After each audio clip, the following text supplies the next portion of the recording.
ঠাকুর আর মাকে একসঙ্গে প্রণাম করে নেব। স্বামীজি, কালী মা। ওম অখণ্ড মণ্ডলাকারং ব্যক্তং येन চরাচরং তৎপদং দর্শিतं येन তস্मै শ্রী গুরবে নমঃ। ওম জননীং শারদাং দেবীং রামকৃষ্ণং জগদ্গুরুং পাদপদ্মে তয়ো শ্রুত্বা প্রণমামি মুহুর্মুহুঃ। নমঃ শ্রী यतिराजाय विवेकानंद सूरये सच्चित् सुख स्वरूपाय शान्तितापहारिणे। ओम काली काली महाकाली कालिके पापहारिणी भक्ति ज्ञान मोक्षदे देवी नारायणी नमोस्तुते। सবার প্রথমে জগৎজননী আনন্দময়ী কালী মায়ের চরণে আভূমি নদীতে প্রণাম জানাই। শ্রী শ্রী ঠাকুর শ্রী শ্রী মা স্বামীজির চরণে আভূমি নদীতে প্রণাম জানাই। গুরুদেবের চরণে পূর্ণদীতে প্রণাম জানাই এবং এখানে উপস্থিত সকল ভক্তদেরকে আমার ভক্তিপূর্ণ নমস্কার। আজ যে বিষয়টা নিয়ে আলোচনা করার কথা, সেই বিষয়টা হল শরণাগত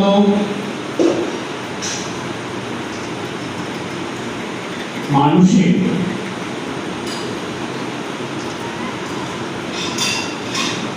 সবসময় কাছে থাকে কি সেই শরণাগত দীনার্ত পরিত্রাণ পরায়ণে শ্রীমা সরকার। শ্রীমা তার জীবনে যখন ঠাকুরের শিক্ষা চলছে, মা এসেছেন দক্ষিণেশ্বরে, শ্রীমা সারদা দেবী শিক্ষাগুরু অর্থাৎ জাগতিক আধ্যাত্মিক সব রকম শিক্ষা দিয়েছিলেন ঠাকুর শ্রী রামকৃষ্ণ। মা বলছেন প্রদীপের প্রত্যেকটা কিভাবে রাখতে হবে সেটাও ঠাকুর শিখিয়ে দিয়েছে। সুতরাং মায়ের জীবনের যে শিক্ষা, সেই শিক্ষা শুরু হয়েছিল ঠাকুরের হাত ধরে। কিন্তু দেখুন, ঠাকুরের এইসব শিক্ষার মধ্যেও মা সবকিছু মেনে নিচ্ছিলেন। কিন্তু যখন শ্রীমা সারদা দেবী ঠাকুরের জন্য খাবার নিয়ে যাচ্ছিলেন, প্রতিদিনই যেতেন, ঠাকুরকে গিয়ে খাইয়ে দিয়ে আসতেন। মানে ঠাকুর খেতেন, মা পাশে থাকতেন, সামনে আসতেন। ঠাকুর খেতেন, মা পাশে থাকতেন, ঠাকুরকে খাওয়াতেন। তো সেই সময় একবার খাবার নিয়ে যেতে গিয়ে একজন ঠাকুরের হাত থেকে নিয়ে নিল। আপনারা জানেন সেই মহিলা খুব একটা ভালো স্বভাবের ছিল না।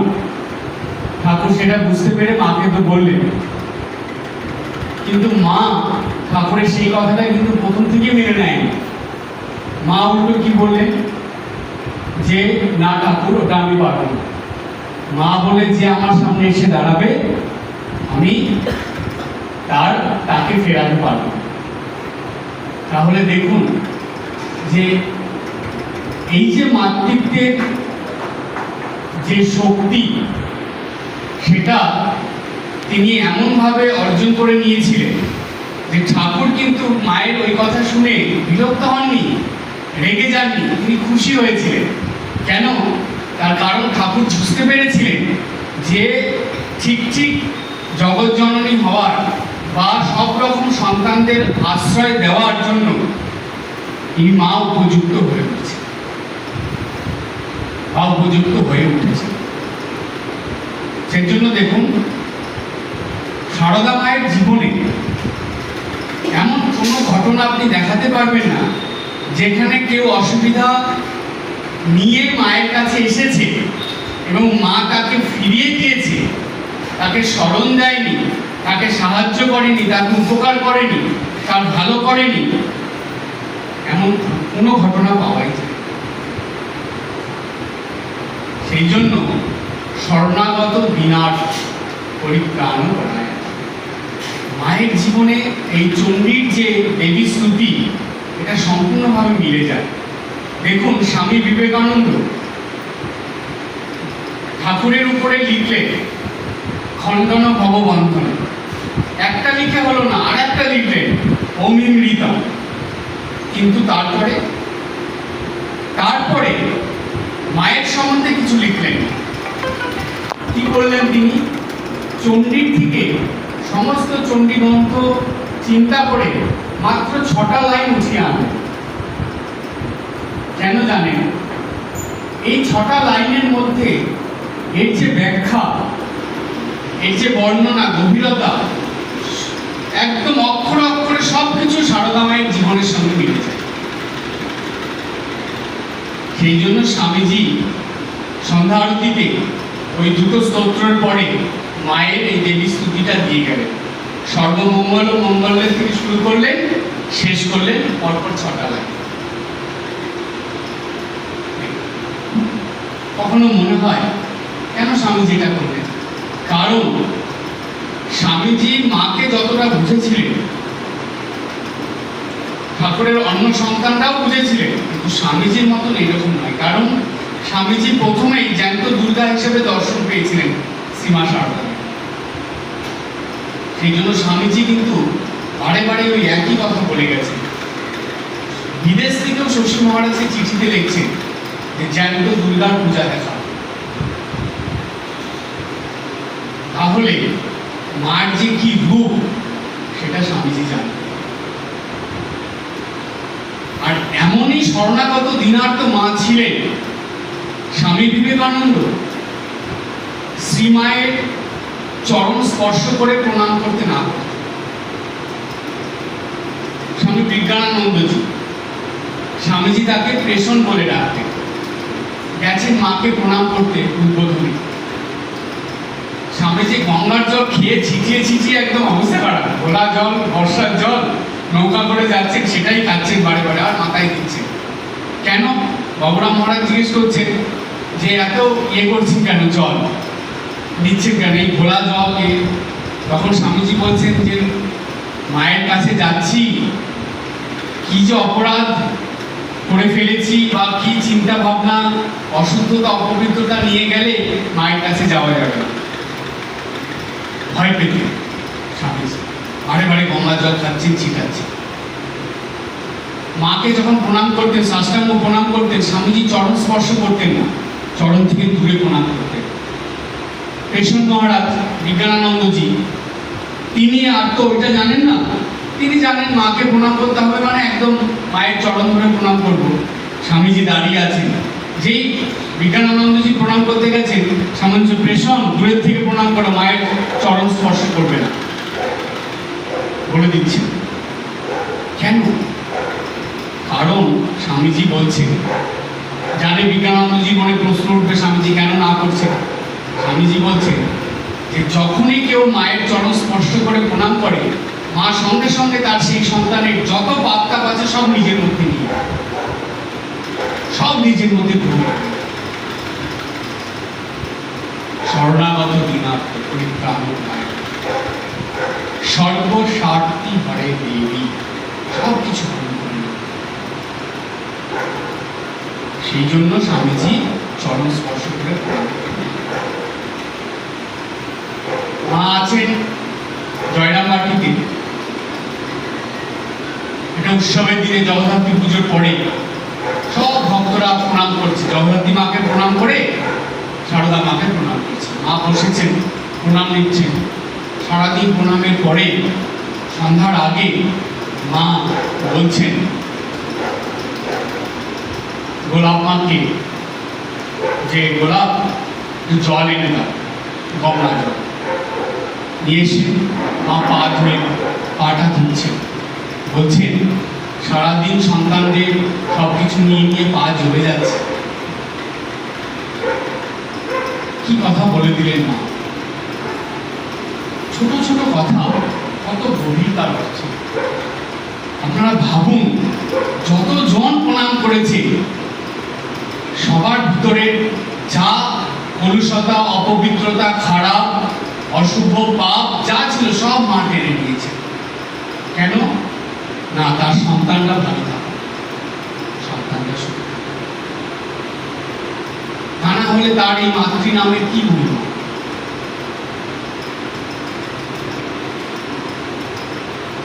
একদিন মায়ের পায়ে খুব বাতের যন্ত্রণা, আপনারা জানতেন, হাঁটুতে এমন ব্যথা ছিল মা পা ভাঁজ করতে পারতেন না,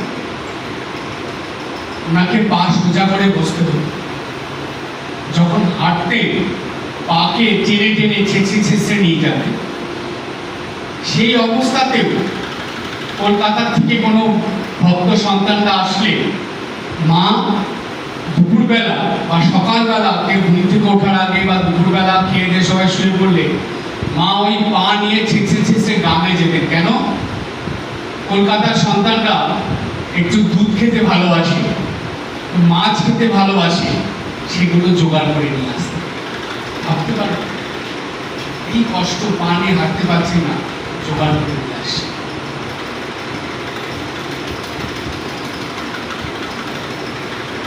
এরপর মা এটা করলেন, করার পরে কি হলো? মা আসলেন বাড়িতে, ছেলেদের জন্য সারাদিন ওনার ওই পায়ের ব্যথা নিয়ে বসে বসে রান্না করছেন, সবজি কাটছেন, যা যা করার ওনার করণীয় সব করে দিচ্ছেন, এত কষ্ট হচ্ছে। তারপরে সন্ধ্যাবেলা বসেছেন, পায়ের ব্যথা, মায়ের এক সন্তান মায়ের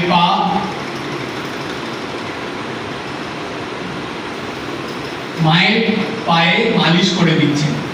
ব্যথা, মা একটু মুখ দিয়ে করে শব্দ করছে, কষ্ট হচ্ছে তো, সন্তান মালিশ করছে। মালিশ করতে করতে ভাবছেন যে যদি মায়ের এই ব্যথাটা, মায়ের যে কষ্ট হচ্ছে, এটা যদি আমি নিয়ে নিতে পারতাম তাহলে মা একটু আনন্দে থাকতে পারতো, মানে এই কষ্ট ছেড়ে একটু ভালো থাকতো। যখনই এটা মনে করেছে, অন্তর্যামিনী মা তো সঙ্গে সঙ্গে বুঝে ফেলেছে। মা তখন বলছেন, ছি বাবা ওই কথা ভাবতে, ছি বাবা ওই কথা ভাবতে। কেন মা এটা বললেন যে ওই কথা ভাবতে নেই? তার কারণ মা জানেন, মা বলছেন যে তোমরা ভালো থাকো। মা কি কখনো চায় তার সন্তান খারাপ থাকুক? তোমরা ভালো থাকো। আমরা তো এই করতেই এসেছি। মা কি বুঝিয়ে দিল যে সন্তানদের দুঃখ কষ্ট টেনে নিয়ে মাকেই ভোগ করতে হবে, মা এর জন্যই এসেছে। কিন্তু মায়ের কাছ থেকে সন্তান দুঃখ কষ্ট নেবে, ব্যথা যন্ত্রণা নেবে, এটা কখনো মা সহ্য করতে পারবে না। তখন মা একটা খুব সুন্দর কথা বললেন যে এই শরীরে এটা রয়েছে, মানে ব্যথাটা রয়েছে, এটা যত না কষ্ট দিচ্ছে, তোমার কাছে গেলে ওটা আমাকে আরো বেশি কষ্ট দেবে। কি সুন্দর কথা! এই না হলে মায়ের যে জীবন, জানেন, এটা শুধু বলে চিন্তা করার জীবন নয়, এটা ধ্যানের জীবন। আজকে জানেন, মনোবিদ্যায় আমাদের এই সারা বিশ্বে, শুধু ভারতবর্ষে নয়, সারা বিশ্বে সব থেকে বেশি পেশেন্ট হলো মানসিক রোগী, অর্থাৎ মেন্টাল পেশেন্ট সব থেকে বেশি। এই যে সাইকিয়াট্রিস্টরা যারা মনোরোগের চিকিৎসা করে, তারা বলছেন যে সারদা মায়ের বই পড়তে। দেখুন, সাইকিয়াট্রিস্টরা তারাই বিধান দিচ্ছেন, সারদা মার বই পড়তে বলছেন, মায়ের কথা চিন্তা করতে বলছেন এবং মায়ের কথা মেনে জীবনযাপন করতে বলছেন। কারণ কি জানেন? মা জাগতিক আর আধ্যাত্মিক দুটো দিকে ব্যালেন্স করে জীবনযাপন শিখিয়েছিলেন। মায়ের জীবন কি শুধু নিজের জন্য ছিল? মায়ের জীবনের প্রত্যেকটা কিছু আমাদের শিক্ষা, প্রত্যেকটা ঘটনা, প্রত্যেকটা কথা এই তাদের সন্তানদের জন্য, বিশেষ করে গৃহী সন্তানদের জন্য। এখন এবার আপনি ভাবুন যে গৃহে মানুষ যারা আছে তারা তো একটা জিনিস নিয়ে থাকে না, তারা তাদের সময় করে ঠাকুর ঘরও দেখছে,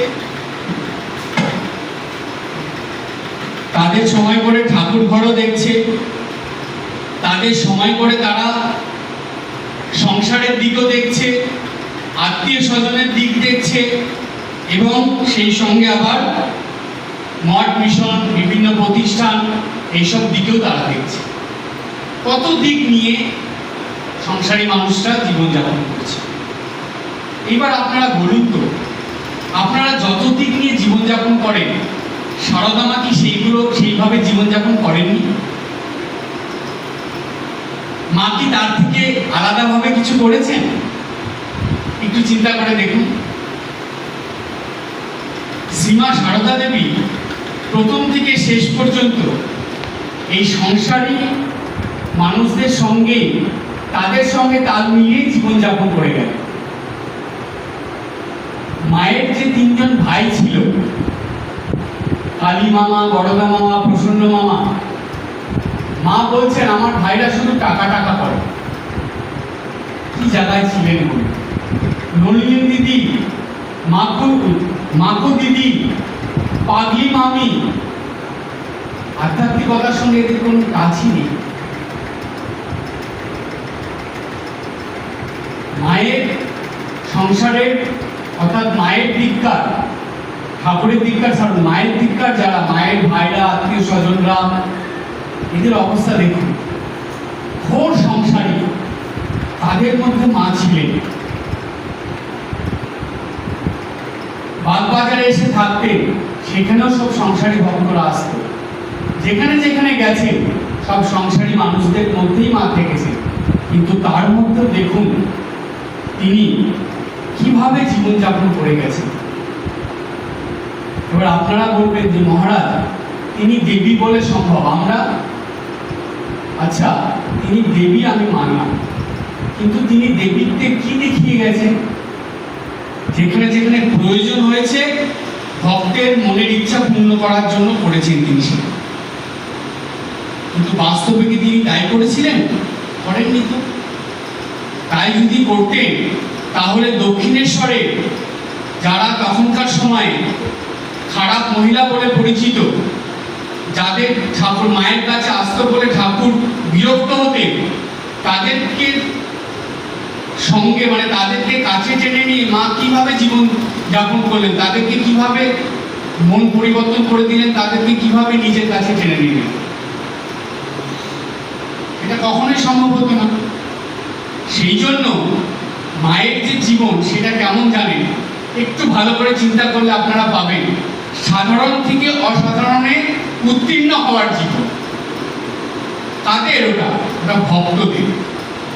অর্থাৎ সারদা মা এমন একটা জীবন, যেই জীবনকে আমরা যদি অবলম্বন করি, যেই জীবনের শিক্ষা যদি আমরা গ্রহণ করি, যেই জীবনকে আমরা যদি চিন্তা করি, তাহলে আমরা সাধারণ হয়েও অসাধারণ স্তরে চলে যাই। দেখুন এই জীবনটাই মা দেখিয়ে গেছেন। এটাই তো মায়ের মূল শিক্ষা, যে সাধারণ থেকে অসাধারণ স্তরে পৌঁছে দেওয়া। আর সেটা মাকে ধরেই সম্ভব। কারণ কি জানেন? কারণ মা এই শিক্ষায় দিয়েছিলেন, এটা গীতাতেও বলা আছে যে দৈবিক গুণ যদি মানুষের মধ্যে না আসে তাহলে মানুষ কখনো ঈশ্বরকে দর্শনও করতে পারবে না, ঈশ্বর উপলব্ধিও করতে পারবে না। আপনি যতই প্রার্থনা করুন, যতই জপ করুন, যতই ধ্যান করুন, দৈবিক গুণ অর্জন যদি করতে না পারে, এগুলো ভস্মিক খেলা। আর দৈবিক গুণ, আপনারা এখন প্রশ্ন আসবে মনে, মহারাজ দৈবিক গুণ কি করে অর্জন করা যায়?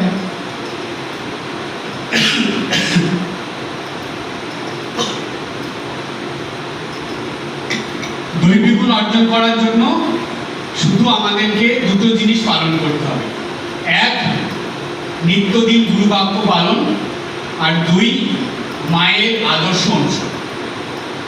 বাস, আর কিচ্ছু দরকার নেই। আমাকে এইটা করতে হবে, ওইটা করতে হবে, এইটা দরকার, ওইটা দরকার, অনেক আছে এগুলো, আমরা ওর মধ্যে যাব। আমরা সহজ পথ অবলম্বন করব, যেই পথ আমি যে কোনো পরিস্থিতিতে পালন করে চলতে পারব। এমন কিছু অবলম্বন করব না যেটা আমি কঠিন পরিস্থিতি হলে সেটাকে বাদ দিতে হবে না। তাহলে সেই পথটা কি? সেটা হলো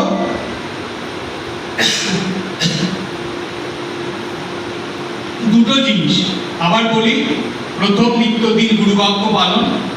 গুরুবাক্য পালন করার ক্ষেত্রে কোনো কোশ্চেন মার্ক আনবেন না, তাহলে কিন্তু সেটা অবিশ্বাসে পরিণত হয়ে যাবে। যেখানে সম্পূর্ণ বিশ্বাস থাকে সেখানে কোশ্চেন মার্ক আসে না, এটা জেনে রাখবেন। তাই গুরুবাক্য পালন যেমন গুরুদেব বলেছেন তেমন করে আপনার পক্ষে যতটা সম্ভব করবেন। কেন?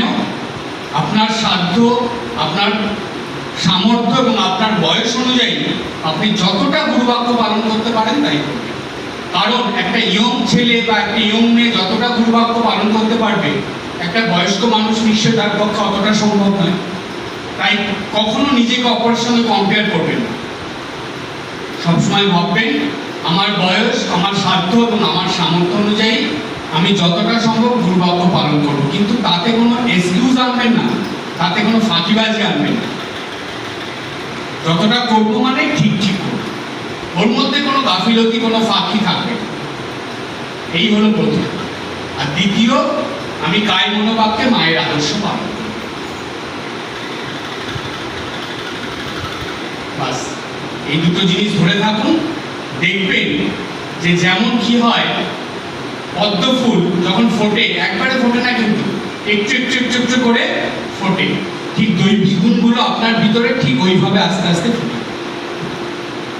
আর যখনই দৈবিক গুণ এসে যাবে আপনার ভিতরে, আপনি জানবেন যে ওই কথাটা তখন আপনার জীবনে একদম প্রকৃষ্ট রূপে সত্যি হবে। আপনি নিজে অনুভব করতে পারবেন যে আর কেউ না থাক, আমার একজন মা আছে। এটা কি শুধু কথার কথা থাকবে? কখনো মনে হয় না যে এটা নিজের জীবনে আমি উপলব্ধি করব, আমি অনুভব করব, আমি নিজে বুঝবো যে না, মা আমার সঙ্গে আছে? এটা কখনো মনে আসে না। আমাদের জীবন কি এইভাবেই কেটে যাবে? প্রতিদিন সকালবেলা ঘুম থেকে উঠবো, একটু জব করবো, তারপরে সংসারের পিছনে কাটিয়ে দেবো, সন্ধ্যা হবে একটু মন্দিরে যাব বা কোথাও নিমন্ত্রণ খেতে চলে যাব, রাত্রেবেলা আসবো, একটু গল্প করবো, ঘুমিয়ে যাব। এইভাবে জীবন যাবে? এই অমূল্য মানব জীবন একটু চিন্তা করবো না যে একটু ঠাকুরকে অনুভব করবো না, মাকে অনুভব করবো না, যে তারা যে আমার সঙ্গে আছেন সেটা প্রমাণ আমরা নেব না? এই যে চিন্তা যে না, কাকে আমরা অনুভব করব, তিনি আমার সঙ্গে আছেন, এটা আমি বুঝবো, তিনি আমাকে দর্শন দেবেন, আমার কথা শুনবেন, আমার প্রার্থনা শুনবেন, আমার যে কোনো অসুবিধায়, দুঃখে, কষ্টে, সুখে, আনন্দে, বিপদে আমার সঙ্গে আছেন, এটা আমি অনুভব করব না? সেটাই তো আমাদের সাধনা। তাই নিত্যদিন মাকে ধরে চলুন। জানবেন সৃষ্টি স্থিতি বিনাশানাম শক্তি ভূতে সনাতনী। তিনি সৃষ্টিতেও মা, আমাদের জীবনযাপনেও মা, আমাদের মৃত্যুতেও মা। শ্মশানে যা দিচ্ছে শ্যামা মা। আমাদের জন্ম হয়েছে কার কাছ থেকে? মায়ের কাছ থেকে। জীবন চলছে, আমরা জীবনে সব থেকে কাকে বেশি ভালোবাসি জানেন? একটু ভেবে বলবেন তো, কাকে বেশি ভালোবাসি? সব থেকে বেশি ভালোবাসি মাকে। কারণ জন্মের পরে আপনি প্রথম যে শব্দটা উচ্চারণ করেছেন সেটা কি ছিল? সেটা কি কেউ কখনো ভুলতে পারে?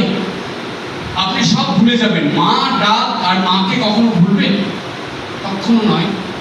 তাই জন্ম মায়ের কাছ থেকে, মায়ের হাত ধরে জীবনের পথ চলা, মায়ের হাত ধরে জীবনে এগিয়ে চলা।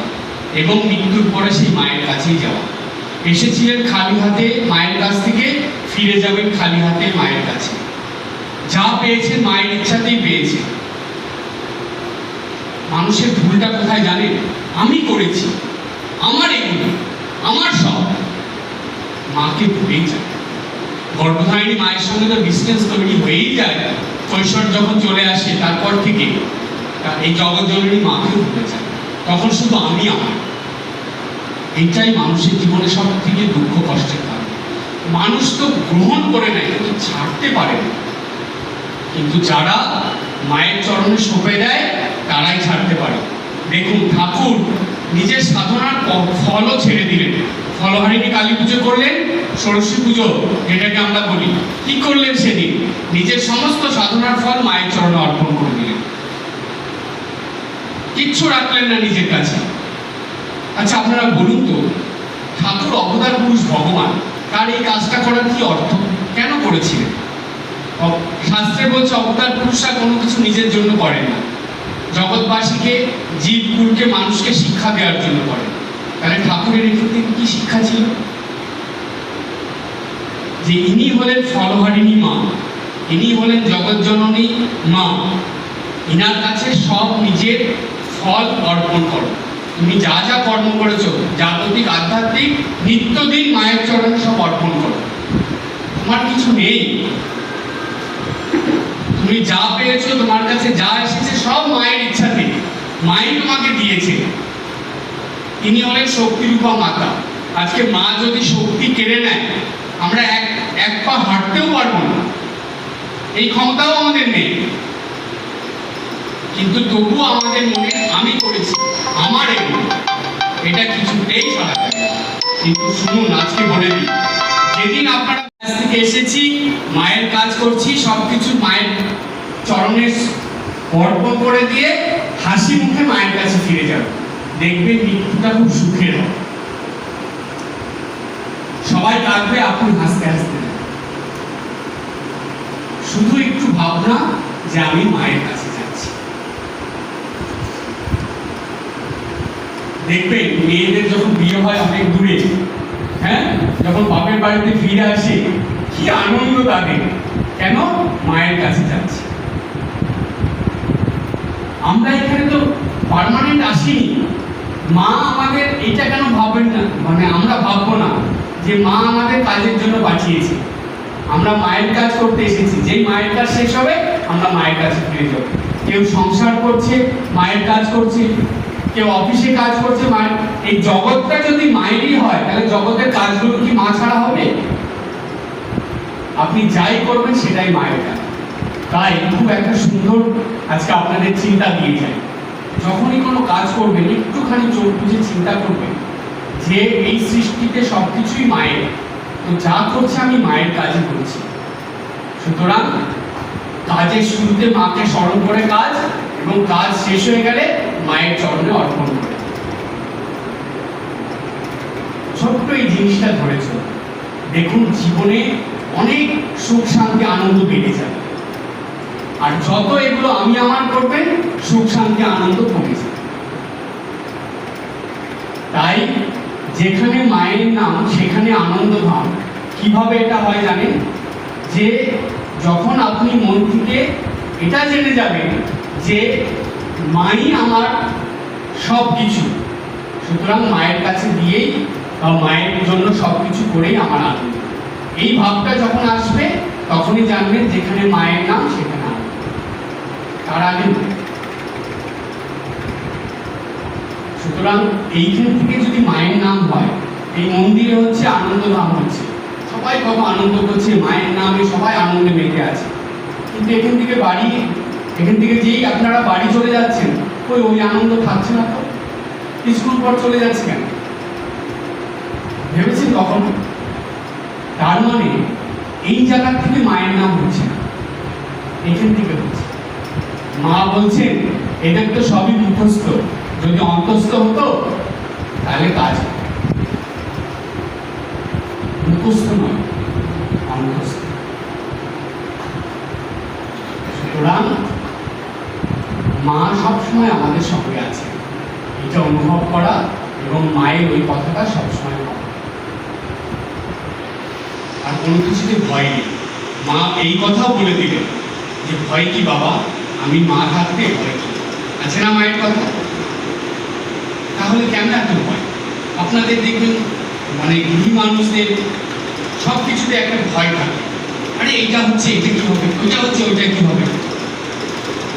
ছেলে স্কুল থেকে একটু দেরিতে বাড়ি ফিরলে ভয়, স্বামী অফিস থেকে একটু দেরিতে বাড়ি ফিরলে ভয়, কোথাও গেছি আস্তে আস্তে রাত হয়ে গেল, এই রাস্তায় কি হয়ে যাবে ভয়। সব সময় কিছু না কিছু ভয়। যাদের ধন সম্পত্তি বেশি আছে তাদের আরো বেশি ভয়, সব কিছুতে ভয়। কেনই ভয়? কারণ মায়ের উপর আমাদের বিশ্বাস। এই যে মা এত বড় কথা বললেন, ভয় কি বাবা, আমি মা আছি, কোনো কিছুতে ভয় নেই। এইটা একটা মায়ের শিক্ষা। আর জানবে আর কেউ না থাক, আমার একটা মা আছে। এই কথাটা কেমন জানেন? কেউ আমার সঙ্গে কথা বললো কি না বললো, কে আমার সঙ্গে গেল কি না গেল, কে আমার সঙ্গে ভালো ব্যবহার করলো, কে খারাপ ব্যবহার করলো, কে আমার প্রতি দিকে তাকালো, কে আমাকে অ্যাটেনশন দিল না দিল, ডোন্ট কেয়ার। কেউ না থাক, আমার মা আছে। এই ভাবনাটা আসে না আমাদের, এই ভাবনাটা কেন? পরিবারে কে আমার সঙ্গে ভালো ব্যবহার করলো, ও আজকে আমার সঙ্গে ভালোভাবে কথা বললো না, এ আমাকে আজকে ভালোভাবে আমার দিকে তাকালো না, এই চিন্তা নিয়ে সারাদিন কেটে যায়। ওইসব দিকে একদমই তাকানো যাবে না, বিশেষ করে রামকৃষ্ণ ভক্ত মণ্ডলী। এটা মাথায় রাখবেন যে আমরা মায়ের দিকে ক্রমাগত এগিয়ে চলছি কিনা। সারাদিন একটু ভাববেন তো যে আমরা যে জীবনযাপন করছি কোন দিকে এগোচ্ছি, আমরা কোন দিকে এগোচ্ছি। জাস্ট এই কথাটা ভাববেন। আমরা কি দীক্ষা পাওয়ার আগে যেমন ছিলাম তেমনই রয়ে গেছি, নাকি দীক্ষা পাওয়ার পর আমরা আরো আগিয়ে চলে গেছি? কি হয়েছে? আমরা ঠাকুরকে মানে ভজনা করে, ঠাকুরের নাম জপ করে, শ্রীমা সারদা দেবীর স্তব স্তুতি করে, মায়ের চিন্তা করে কি আরো বেশি অশান্তি ঝামেলার মধ্যে জীবন কাটাচ্ছি, না আরো আগিয়ে যেতে পেরেছি, এগুলোকে মন থেকে সরাতে পেরেছি? সেই পরনিন্দা পরচর্চা নিয়ে পড়ে আছি, সেই পরের দোষ দেখছি, হিংসা বিদ্বেষ নিয়ে পড়ে আছি, নাকি এগুলো ছাড়িয়ে আগে যেতে পেরেছি? জাস্ট এটা ভাবুন। আর এই ভাবনাটাই জানবেন আপনাকে মনুষ্যত্বের থেকে দেবত্বে নিয়ে যাবে। যদি দেখেন আপনাদের দিনের পর দিন উন্নতি হচ্ছে, জানবেন নির্ঘাত মা আপনাকে মনুষ্যত্বের থেকে দেবত্বে নিয়ে যাচ্ছে। আর যদি দেখেন না হচ্ছে না, আগে যেমন তেমনই, বরং আগে থেকে খারাপ হচ্ছে, তাহলে ডোন্ট মাইন্ড, জানবেন আপনি মনুষ্যত্বের থেকে আরো নিচু স্তরে চলে যাচ্ছে। Must be alert. প্রতিদিন চিন্তা করবেন যে আমার জীবনকে আমি কোথায় নিয়ে যাচ্ছি। তাই সব সময় মায়ের স্মরণ নিয়ে থাকুন এবং মাকে চোখের জলে বলতে থাকুন যে মা, আমার সকল বন্ধন কাটিয়ে দিয়ে একদম মুক্ত করে হাসি মুখে তোমার কাছে নিয়ে যাও। তুমি তো আমাকে পাঠিয়েছ, এখন তুমি আমাকে সব কিছু থেকে মুক্ত করে তোমার কাছে নিয়ে যাও। আর আপনাকেও সেইভাবে চেষ্টা করতে হবে। ছাড়ুন, আস্তে আস্তে সব ছাড়তে হবে। যখন মন থেকে জাগতিক জিনিস ছাড়বেন, তখনই আধ্যাত্মিক জিনিস এসে মনে স্থান করে নেবে। আর যত জাগতিক জিনিস মনে রাখবেন, আধ্যাত্মিক জিনিস তত দূরে চলে যাবে। তাই সব সময় মায়ের হাত ধরে, মায়ের স্মরণ নিয়ে জীবনযাপন করবেন, তাহলেই দেখবেন মনুষ্যত্বের থেকে দেবত্বে পৌঁছবেন। এবং এই জন্মেই শিশু মা, ঠাকুর, গুরুদেব, স্বামীজি তাদের দর্শন পেয়ে আনন্দে রামকৃষ্ণ লোকে বা সারদা লোকে চলবে। এটাই তো আমাদের সাধনা। আজকে এই পর্যন্ত। সবাই ভালো থাকবেন, হাসি খুশি আনন্দে থাকবেন। ওম শান্তি শান্তি শান্তি। হরি ওম তৎসৎ। শ্রীরামকৃষ্ণ